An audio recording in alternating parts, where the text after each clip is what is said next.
Hello and welcome back. Today we are going to be ranking the top 20 nations in Victoria 3 for competitive multiplayer. We're going to be first discussing the format, then we're going to be doing an announcement that we are going to be doing more competitive multiplayer on the channel, and then we will be getting into the rankings. So, to discuss the format, the way the format works, 3v3v3, that's 3 teams of 3, all the 3s, and it will be scored based on GDP growth. So the teams will have sum up all of their nominal GDP growth, and then they will sum up their percentage GDP growth, and their percentage GDP growth will be multiplied by their nominal GDP growth in order to get a raw score, and then their raw scores will be tallied against the other teams, and they will split proportionally relative to their raw score. They will split a certain amount of league points available for that given session, and so that's how it will be scored. So hypothetically speaking, if Prussia was on a team with Austria and France, which would be a very strong team indeed, we would have a starting GDP of 12.6 plus 20.4, which is easy enough to do on the math. That's 33 plus the GDP of France, which is would get you up to around 58.6 million, roughly speaking, and so this would be your total GDP at the game start. And so if you doubled it, you would do 100% times the nominal GDP growth, which would be 56 million, and so this would be your kind of raw score, which would be weighted against other countries. Notably, it is really easy to get a high percentage growth on a very small country, like if we were to play Mecklenburg for whatever reason, but since it is summed with the rest of your team, you can't just get an absolutely 2,000, 3,000% is not really that achievable. And also, if you start with a really large GDP like Great Qing, you will get really large nominal growth, but you will struggle when it comes to percentage growth. And so this is how it is scored. Fundamentally, the rule set is such that there's minimal rules, so very gamey stuff is allowed. Like, you can declare war on your teammates for recognition. If someone declares war to take a province from you, you can instead pass it to a teammate in a reverse way. Pretty much anything goes as long as it doesn't interfere with performance or is just catastrophically nonsensical. And so this is kind of the rule set. I think we will be posting the rule set down below, or it should be down below, but if it's not, I just said it should be, not it is. And so that's kind of a rough kind of rundown of what the format is. And what the format tends to do is lead to a sort of tripedal balance between the 3 teams, where the 2 weaker teams will generally tend to coordinate against the strongest team so that they all have an opportunity to generate as many points as possible. We might be kind of tweaking some stuff here and there in regards to scoring.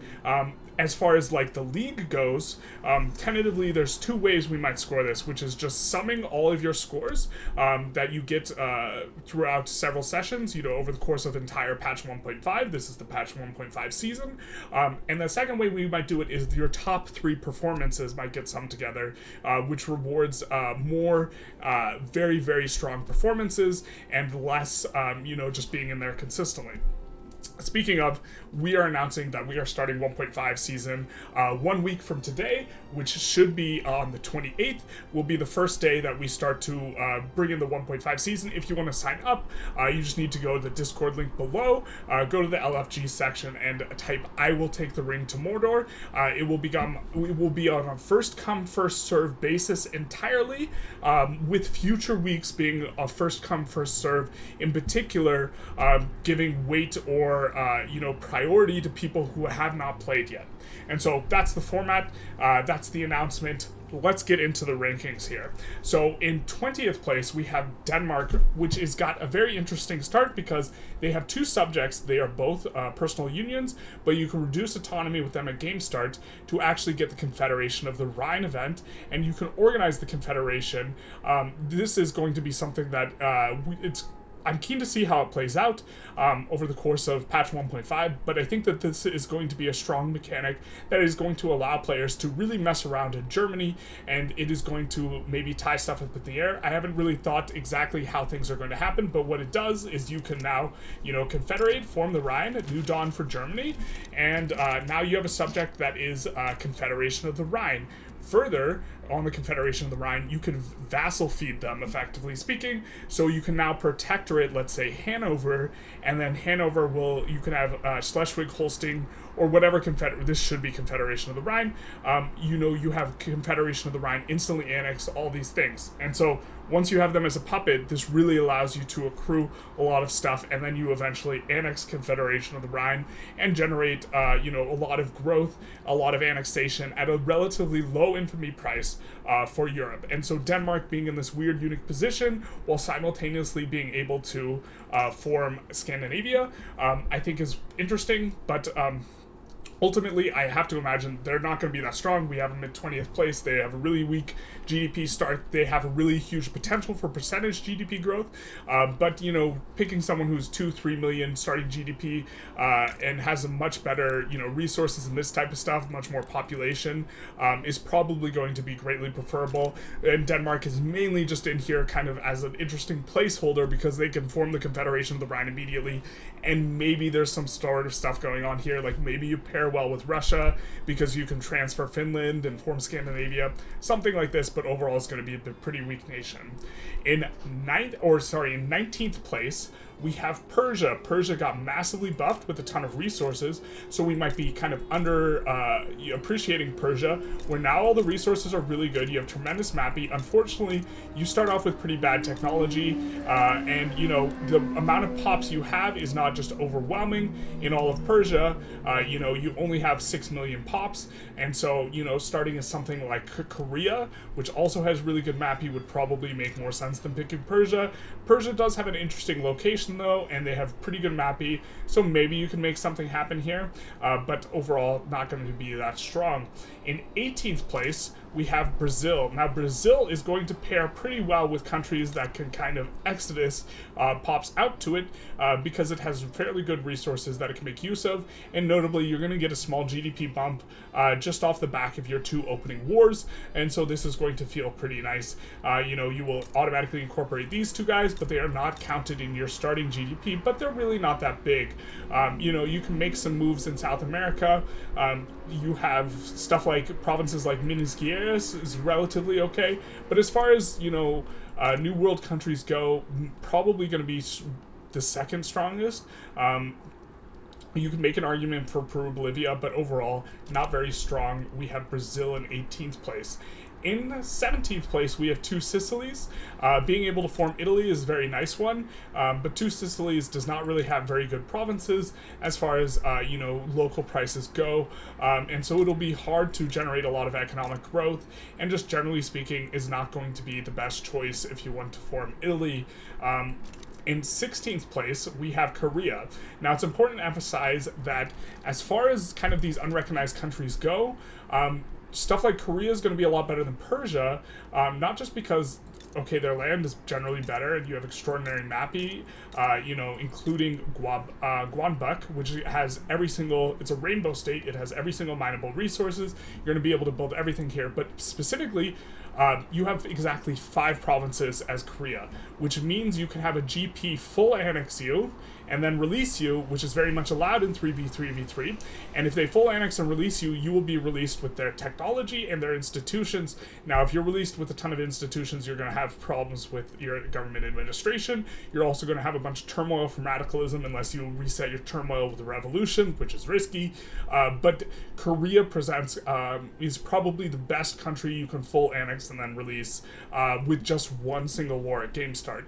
There's ways to do kind of multiple wars at once, but this is going to be, one of the better looking countries for this purpose. And they also have, the big thing here is having a lot of pops and also accepting Chinese pops. And so maybe there's a sort of team that you could put together where you have Great Qing and Korea. But 16 million pops, nothing to sneeze at. Accepting Chinese pops are very good.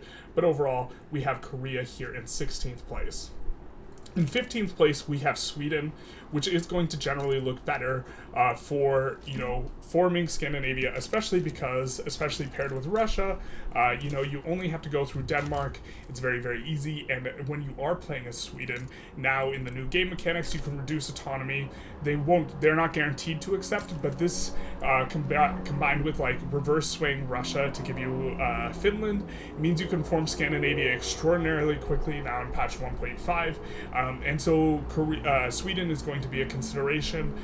Notably, if you did want to form Confederation of the Rhine, you only have to take 2 German or Rhinish territories, and you can get started. And so maybe the advantage Denmark has is really not all that great. You also have extraordinarily good resources in Sweden, but where you will really suffer is lack of pops, which again kind of makes Sweden look probably pretty good with a country like Russia, where you can join their customs union, get a sway, reverse sway for getting Finland, form Scandinavia, siphon off a lot of pops, have fairly good resources, but you get your max capacity, your carrying capacity kind of on a lot of, in regards to your arable land is relatively low, but you can make an argument. Sweden is kind of in 15th place here. Sweden is going to be the first country where you're like, okay, I might draft this. I think, in my opinion, there's kind of 4 tiers, right? There's 1st through 4th, there's 5th through 8th, and then there's this 9th through 15th, and then there's kind of the rest of the countries where we're just mentioning them to mention them, more so than them being extraordinarily viable picks. Okay, in 14th place, we have Japan. Now, Japan, you also can full annex and release. This is possible, and they have a much bigger population than Korea. Their states aren't quite as good, but they have a much bigger population. They also have some unique events and such, but you have to do this with multiple wars. It is a little bit tricky in terms of the mechanics to catch and release Japan, but you can do it with someone like USA or France and give them entirely, modern tech and institutions, which you can then reset with a revolution, which again is risky, which is one of the main reasons why Japan just I think that Sweden's maybe more viable than Japan. Japan's like an outside pick, but if you can organize and do some Diplo during the draft, before the game begins, and you get people to agree to let you do what you want with Japan, it might be a pick that is a little bit viable. We did see it picked in the finals last season, and then it struggled into someone interfering with their revolution in order to reset their turmoil. And so they struggled with construction, but then they did have a nice pop-off. And notably with both Japan and Korea, they do have rice farms, which look pretty strong here in 1.5. So this is another consideration in regards to what's going on. We are currently in the beta, and so things might update. They might finally nerf the rice farms. I've been shrieking on the Discord that they should be nerfed, but if they're not nerfed, you might as well use it. If you gotta flaunt it, you know what I'm saying? Okay. In 13th place, we have the Netherlands. Now, the Netherlands notably can very easily form the Confederation of the Rhine because they start out with 1 subject, so they only need to acquire 1 more subject, which they can do very easily if they are paired with like Great Britain, in the form of Hanover being transferred. And so this is something to consider, that you can very easily as the Netherlands. And then also as the Netherlands, you do have the formable of Benelux or the United Netherlands, which is going to be quite strong in that, you can kind of go after Belgium a little bit easier, but your tech's not as good as Belgium, but you do have the formable. So what you can do is you can make Belgium a subject, and then you can vassal feed them with Luxembourg. Then you turn them into the Confederation of the Rhine. You vassal feed them, and then you get to annex them whenever you click the United Netherlands form United Netherlands button for 0 infamy. Notably, going over 100 infamy in this format is very risky because players will be very aggressive about cutting you down to size, and so this is a little bit of a stopgap. And so being able to be under on this is something that makes the Netherlands potentially viable. And you also start off with a very large subject that you can annex or fairly large. You can annex them in order to get some GDP, but overall, you will have to reduce autonomy. It's going to cost a ton of infamy, and it might be better just to take something like Qing provinces or Sikh Empire, but this isn't always an option, and so being able to annex these guys is nice, and also you can send your consumer goods to the Dutch East Indies, allowing you to specialize more, this type of thing. You will be nicer joining other people's markets, and so Netherlands is, it's a reasonable pick, but I think there's going to be a little bit better. Next up, in 12th place, we have Sardinia, Sardinia Piedmont, which is notably got much better mappy than Two Sicilies, and is generally going to be better. You also can full annex Sardinia Piedmont without too much difficulty with someone like France, and catch and release Sardinia Piedmont into having better tech and institutions. This was a strategy that was used in the semifinals, or the week before the finals, I believe, if I recall correctly, and then they formed Italy later on, which was quite nice. The new Italy event changes for kind of forming Italy seem to be a bit stronger, although I haven't explored them deeply, so maybe Sardinia Piedmont's stronger than it looks. And the big kind of takeaway here is you're going to form Italy, and with formables in general, you are going to have a much better chance of increasing your GDP by a lot in terms of nominal and percentage, and so formables are generally very attractive. Last season, Prussia was actually kind of, it was not very considered very strong early on, but then as we progressed later and later into the season, it became recognized that forming the North German Fed is a very consistent and easy way to gain a bunch of GDP that might not be consistent in 1.5. We'll get to that. But Sardinia Piedmont, having nice resources, being able to form Italy, they're probably the best at forming Italy, or they have the most attractive start in terms of what they start with resources wise, and you can do some interesting strategies with them. So we do have them here kind of in 12th place. In 11th place, a little bit of a fall for grace for the Ottoman Empire. The Ottoman Empire is big, it has a lot of population, you will get claims on Egypt twice, and so you can do quite a bit of wars in here, but overall, being behind in tech is worse now than it was in 1.4 or 1.3, and so they do start off kind of behind in tech. They have a few kind of okay-ish companies. They also notably can go after Greece for some companies. Generally speaking, our target for these games in these games is going to be in 1.5 is going to be 2 sessions, and so we'll probably get 20 years into the game. And I think it's a little bit hard for the Ottomans to play catch up now, and a lot of their advantages that they kind of had earlier on might not be so good, but they do have a decent number of flotillas at game start, and so maybe they're okay, but I really think they're outshone by other picks in kind of for the like 9th pick slot, which is why they're coming in at rank 11. I think they don't quite make the cut, but they're fairly reasonable, especially if you go after Persia early on. If you Russia might interfere. We had this happen in one of the sessions where Ottomans went after Persia and Russia interfered. But if you get Persian land, you can incorporate it quickly, and Persian land is quite strong. And so if you wanted to pick Persia, it would probably be better to pick the Ottomans with the idea of annexing Persia fairly early on, having a nice police institution, and then kind of getting this nice little spot going in terms of what you're doing here. Just a nice little power block where you're going from here, and then you're of course taking the Egyptian land, you're finishing Tanzimat, and you're feeling pretty good about yourself. In 10th place, with a really big come up, we have Belgium. Now, Belgium can also form the United Netherlands, and I think they're going to be a lot better for it.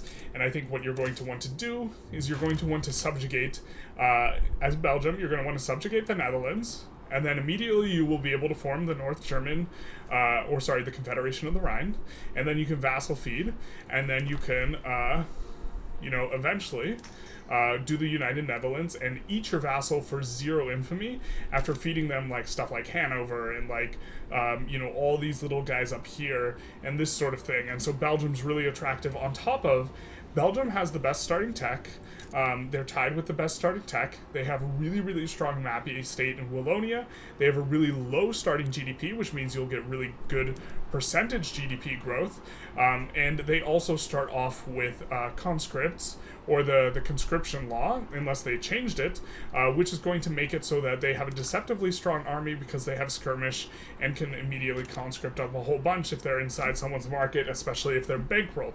And so Belgium is quite attractive. They also have really strong companies, in Belgium, which we might not be able to kind of, so namely the John Cockerell Company, which is going to give, it's one of the better tooling companies, which is also going to give railway throughput, is kind of the big one to write home about. But also, if I recall correctly, this one is pretty good, and then this is probably the best wood company, but we might not get this late to be able to slot that in. So we have 10th place Belgium. In 9th place, we have Spain, which was 9th place last season, but I think they're greatly improved, and I think they're kind of almost on the cusp of penetrating maybe this 5 to 8 block, but they are the 9th place team before we get into the 5 through 8th, and so these are going to be considerably weaker. Navarra especially got buffed. It has a 20% iron mines throughput buff, on top of, Spain having extraordinarily strong companies. There's an Asturias company that gives, it's notably the quickest to put in coal and iron company in the entire game because it doesn't require a lot of tech. We're just going to scroll down. It's Duro y Campania, and while the prosperity bonus isn't the best one of these, it only requires we have coal mines over level 10, and so you will be able to put in Duro y Campania very early. And I think they have another one that's like reasonably good, but this is the main one. You also start out with some navy, a decent sized army, and you're very flexible. You don't have the best tech. You have decent laws, and overall, you have oligarchy, and you start with an intelligentsia monarch.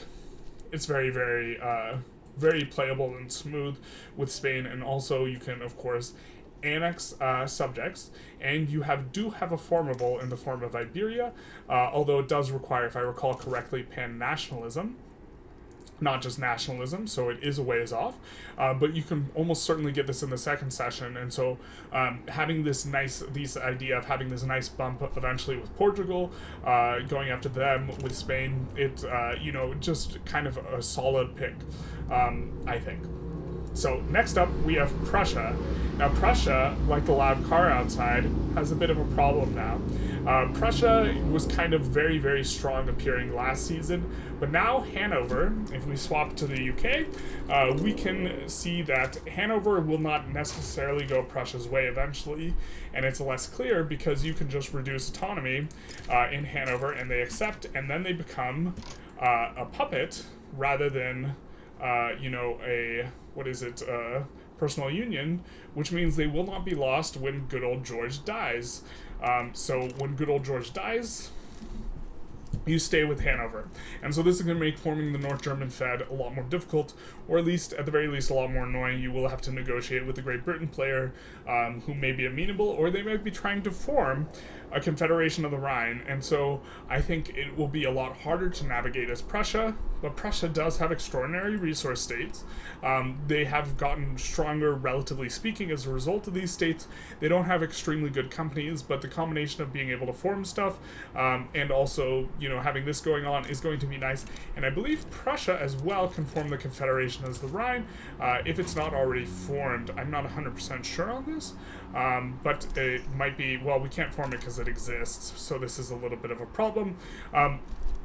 But this was kind of a premier pick a little bit, perhaps underpowered in terms of power level, but because you can grow the GDP really, really well as Prussia, it was seen as a very strong pick. Now, the power rankings kind of are not notably a pick range. We have a pick range, which we will discuss at the end, and so Prussia had a very, very high pick range last season. Their pick range has been greatly reduced. They are still a pretty strong pick, and it remains to be seen, when 1.5 releases and they are balanced, the compositions in terms of skirmish and artillery. If Prussia just has way more artillery than everyone else, then they will be an extraordinarily strong military start in a way that they are not now. And so this is something that is interesting moving forward, but where they are at now, their military is not extraordinarily strong. Unless they have a better ratio of troops on release of 1.5. And so we have Prussia here in 8th place. Very strong resource potential. You're going to form the North German Fed, but you also lack fleets, which are more important now. And so it'll be rough. You'll be able to rumble in Europe, but you really hurt on the fleets and the convoys, and so you'll probably want to be paired, with France, Austria, or Russia would be preferable, so that you can help out your allies quite a bit easier without needing to delve really deeply into expanding the fleet. Okay. So that's Prussia in 8th place. In 7th place, we have Austria, who generally overall kind of looks a little bit weaker, but Austria notably is going to be a decent or solid partner for the likes of, Sardinia or Prussia, because they will allow you to guarantee the formable. If you form Giga Germany with both Prussia and Austria, then you are allowed to release a nation as one of your partners for them to play as. So if Prussia full annexes Austria, I say Prussia annexes Austria for forming Giga Germany, because it's assumed that Prussia's going to have better tech, then the Austrian player can be released somewhere else, and notably you could release them onto Korea if you full annex Korea as Austria. So a strategy might be to run up a ton of infamy as Austria, including taking all of Korea, and then you annex them with Prussia, and then just play as Korea. And so this is certainly a strategy that seems fairly viable. You can also do infamy resets and this sort of stuff, but overall Austria is going to be a solid pick, but maybe a little bit more of a support pick than anything else. You do start out with a really high population, which means you'll pair very well with a New World nation. There's kind of 3 countries that have a lot of population, and it's France, Austria, and Russia in particular have the really large European population, and so these will pair pretty nicely. But overall, it's going to be a solid pick. Power level is probably a little bit better than Prussia, but pick rate, Prussia is probably a better pick. Is kind of going to be a good way to think about it, I think. Next up, we have the East India Company, which suffered a lot from 1.5 changes. In particular, it doesn't have any state except for this one that has both coal and iron, and this state's really not that great. You have some okay companies, including Tata, which looks interesting, but overall might not be that strong. What you really are kind of writing home about with the East India Company in particular is you have an enormous amount of population. Souls are one of the best things for GDP growth, but you don't really have the resources to put them in on, and so it's kind of unclear to what extent you are going to be able to grow the GDP, but this is a really good GDP growth. Also, you start with a bunch of subjects, right? You can annex these subjects who have GDP themselves for a nice form of GDP growth throughout the game, and then eventually, you could look to form India, accept all your pops, and then, look for resources elsewhere, but still have, an enormous base of population, and, you can feed a market clothing really well with some of this arable land, so there's maybe some agrarian strategies that are possible with the East India Company. In particular, you do start out with a fairly large army, and so the problem is just getting it around, but EIC is going to be also really dependent on being paired with one of these 3 nations. You have to be paired with Russia, France, or Great Britain, otherwise you will get a really nasty event, and you have to make yourself a subject of them. Obviously, UK, you start out as a subject, but you have to make yourself a subject of them at game start, otherwise you're going to get 20% turmoil. There is a special rule if EIC and the Great Britain are on 2 different teams. Great Britain, as their first game action, has to release the EIC. The reason for this is if they're on separate teams, Great Britain would negotiate all the peace deals for EIC, which is untenable because Great Britain could just feed EIC to their own team, which is it's a step too far. So this is one of the few anti-gamey rules in the game, is you do have to release the EIC if they are on a different team. Okay, next up in fifth place, we have the United States of America, which has some very nice states, but generally kind of suffers a little bit. They don't have really concentrated population.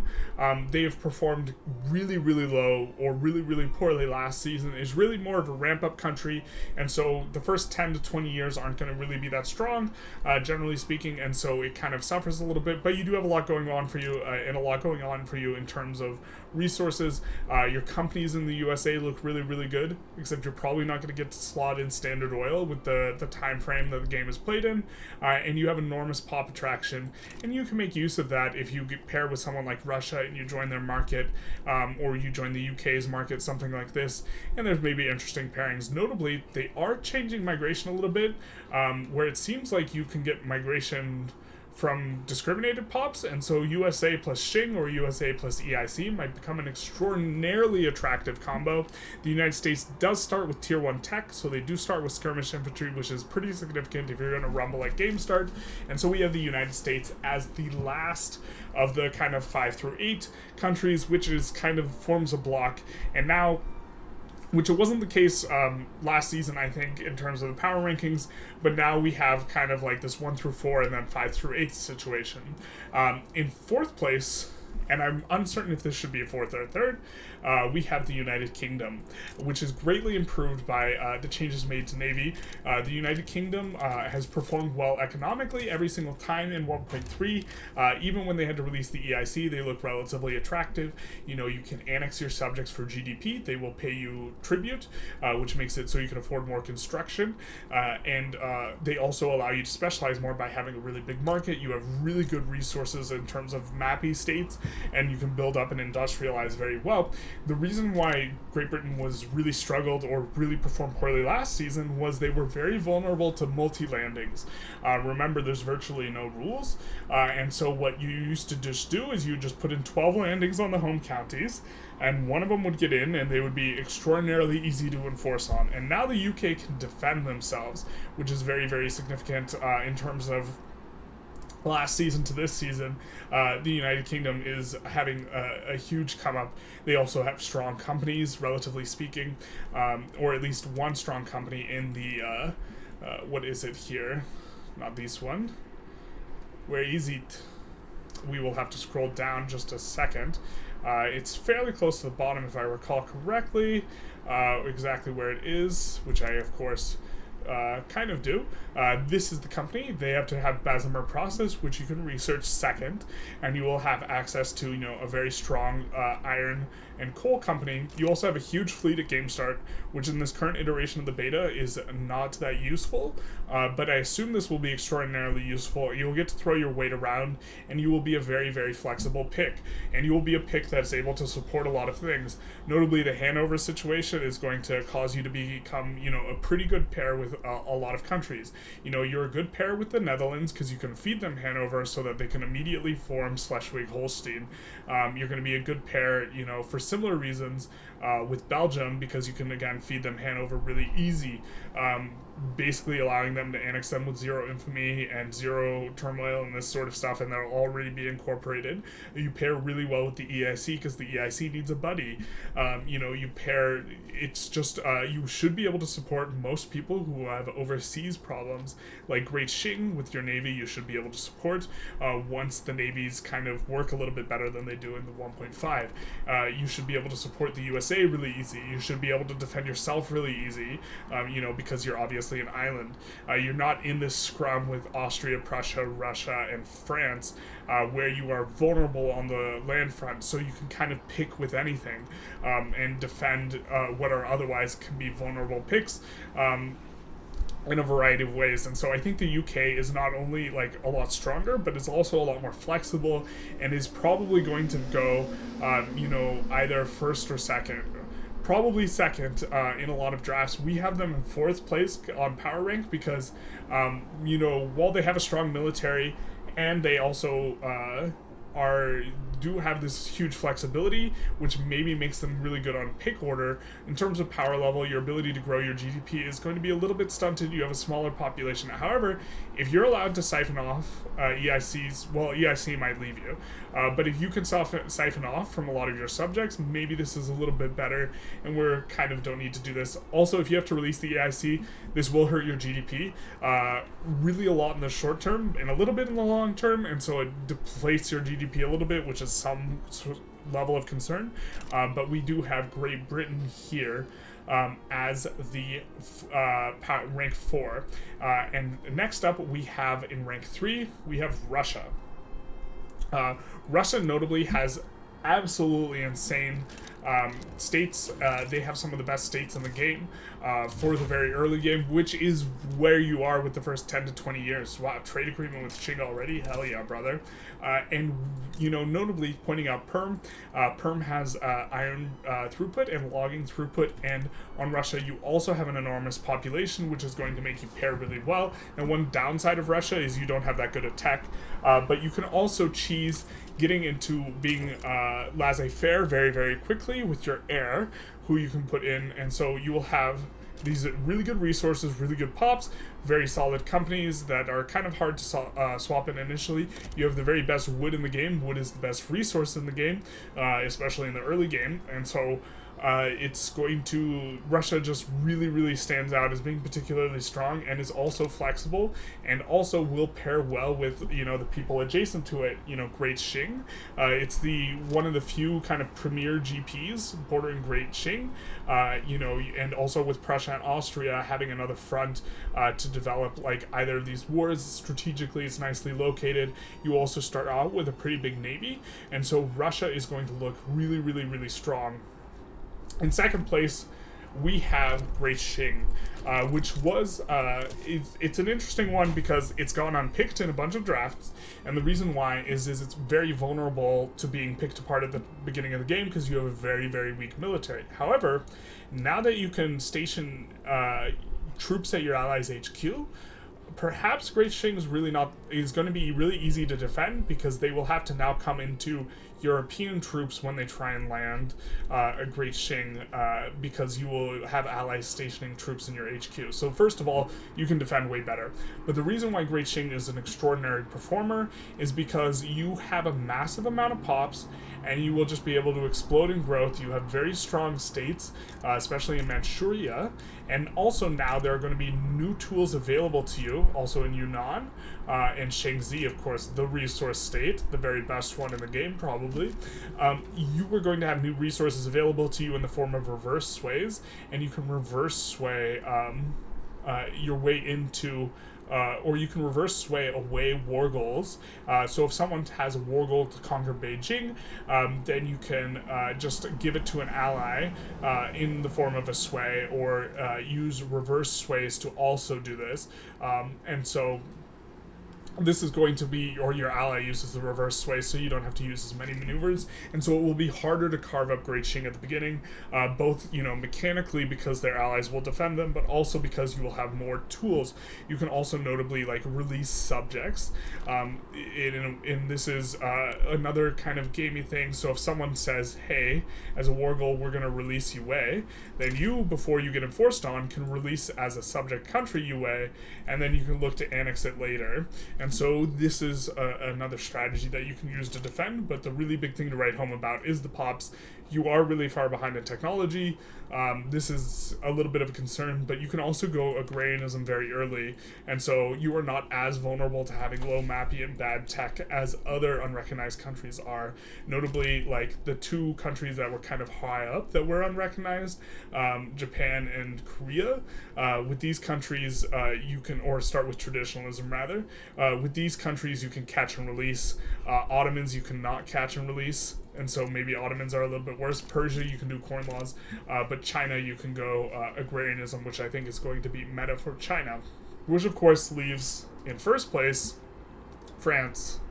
Now, France was the clear kind of pick one by the end of last season, and I think they're clearly going to be pick one as well, but now they've been promoted up to rank one past China. China, I always thought the power level on was just extraordinarily high, but what it did is it caused your team to get 6v3'd at game start, and so the pick was so strong that it necessitated a team up at the very start of the game, and so this is why people started shying away from Great Qing, because the pick was too strong in terms of GDP growth, and it also couldn't really defend itself in terms of military at game start. You know, you would just be in a weird spot. It was really hard to defend. I thought defense was possible, but players didn't want to do it. That was kind of my opinion. But France has the strongest military at the start of the game, or has had it, kind of from where it is. And now they have an insanely good new modifier. Well, also, they have best tech. They have tier 1 tech, which is more important now. They have okay companies. They have like railroaded ability to get Belgium, which is going to be strong if no one picked Belgium. And they have the absolutely insane industrialist bonus that gives construction efficiency, which allows them to have a really huge come up very, very quickly. And so we have them at rank 1 because they will be able to grow the GDP with this straight construction efficiency very easily. They can also go on a laissez-faire quickly, which is going to be stronger because now you have access to a company. And so, you can immediately at game start go on to laissez-faire because the Orleanist in your landowners supports laissez-faire, which will immediately gain you access to 10% state construction efficiency. You throw a bolster onto these guys. I said you throw a bolster onto these guys, and suddenly they are going to look really, really good. I think this bonus is absolutely insane. And so I think France, as a result, is also going to be really strong because they have the best military at game start. Okay, they don't have the best navy anymore, so they've been diluted out on that front. But they have the second biggest navy in the game. They have, this enormous GDP growth potential while not having an enormous GDP start. Their percentage growth will outstrip Great Qing's quite easily, and they will also be able to have a really big nominal growth as a result of having this industrialist bonus. And so, we have France at pick 1, and I mean, it might even be appropriate to 6v3 France at game start now, but I don't really know how you do that because their military is so strong. And so we might even have to adjust draft orders because France was clearly pick 1 last season, and I think they've even more improved from last season. And so now I think we're in a situation where we are going to have maybe do something, but we will just kind of see where things go. But France is very clearly the premier rank 1. And so I think what we will do here is we will also jump in and take a look at the spreadsheet that we have for this, because we also have a spreadsheet. Where's my picture? There we go. So, and we'll just discuss kind of a little bit changes from last season. Here you can see last season's win percentages. I think the countries are still close enough to where they were before that we're going to maintain this. And we do have their average pick order. And you see France was averaged 1.4 pick and still had a 71% win rate. Extraordinarily strong. And we have also to what degree countries have moved up. France gained a notch. Great Qing lost a notch, USA gained a notch, East India Company lost a notch. I was uncertain if UK should overtake Russia. I thought it was reasonable, but we're going to hold on for now. But I think very clearly, if you look at the draft range, or let's kind of quickly go through this. On the other ones, Belgium gained a notch, Ottomans lost a notch, Sardinia gained 6. I think forming Italy is a lot more viable now. Netherlands gained 4 because of, as a result of this Confederation of the Rhine mechanic and being able to unite with Belgium for free GDP growth. Both of these are benefiting a lot. Japan kind of fell off. Sweden fell off as well. I think that it is going to be, I thought Sweden might have been a better formable than Italy before because you needed kind of Austria. Now I kind of think Italy is a better formable, and so it makes Sweden worse. Korea stayed the same. 2 Sicilies up a little because you can still form it, yeah. And then Brazil lost a ton. I think I don't think you draft here. And Persia, we gained a couple ranks because they got insanely better and can go corn laws very, very quickly, and so go laissez-faire. And Egypt and Mexico have gotten bumped from the list. Now, as far as draft range, this is kind of another thing to take in with the power rankings, because we have the rankings in terms of how strong the nations are, but that doesn't necessarily correspond to where you should draft them. Previously, we saw really early drafts of Austria, because Austria paired with Prussia was really, really nice for being able to form Mega Germany, and we might still see some of that, but we have nuked down the early pick potential of Austria and Prussia, because I don't think it's going to be as good because of the Hanover thing specifically, and I think that United Kingdom has gotten a lot better. So, Prussia is gone from, a 3rd to 8th pick to a 5th to 8th. Austria went from a 1st to 8th pick, which was a wide range, but if you grabbed Austria first, you could then grab Prussia, was kind of one of the ideas that was implemented, but now I think you are kind of in this 5 to 8 range. And East India Company USA, I think you are drafting this if you don't want to draft Qing, and there are some combos that are reasonable. East India Company does fall off a little bit in that I think you pick it after 7th pick now.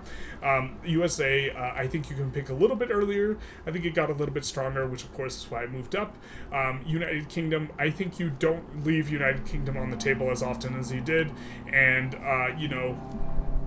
they do still have a draft range of 2 at the very start, and really everyone, I thought before, it was perhaps reasonable to draft Russia first, and now I don't think that anymore, and so it's lost 1 on the earlier rank, so instead of being 1 to 4, it's now 2 to 4, and Great Qing, we put in, I think Great Qing, since they aren't going to be that vulnerable, I think leaving it on the table is just not something you want to do, but I also recognize that you might not want to draft it as your very initial pick, which kind of leaves you in a weird spot.